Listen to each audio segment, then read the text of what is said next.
যুক্তরাষ্ট্রের সঙ্গে হওয়া 2 সপ্তাহের যুদ্ধবিরতি শেষ হয়ে আসছে। গত 8 এপ্রিল থেকে শুরু হওয়া যুদ্ধবিরতিটি 22 এপ্রিলে শেষ হয়ে যাবে। আর এমন পরিস্থিতিতে আবারও আতঙ্কিত হয়ে উঠেছে সাধারণ ইরানিরা।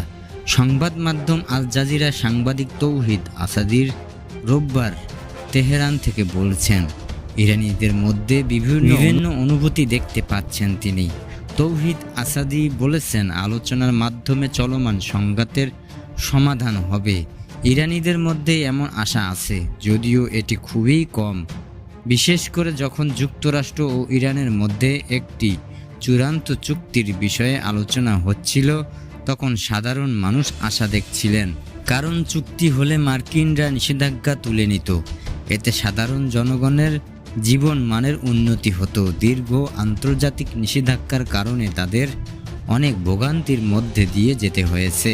তৌহিদ বলেছেন, আমরা জানি ইরানিরা খুবই আতঙ্কিত। তারা শুধুমাত্র যুদ্ধের ছায়ার জন্যই আতঙ্কিত নন, হঠাৎ করে কী হয় তা নিয়েও আতঙ্কিত। এমনকি যুদ্ধবিরতির মাঝেও তারা আতঙ্কিত, কারণ এর আগে যুদ্ধের সঙ্গে যখন দেশটির নেতারা আলোচনা করছিলেন, তখনই হামলার শিকার হয়েছে তাদের দেশ। সেটি একবার নয়, 2 বার। তবে আবার যুদ্ধের শুরু থেকে একদম সাধারণ ইরানিদের মধ্যে প্রতিরোধের আকাঙ্ক্ষা দেখা গেছে। এসব মানুষ দিনে ও রাতে সরকারের পক্ষে নিজেদের অবস্থান জানান দিয়েছেন, এখনও দিচ্ছেন।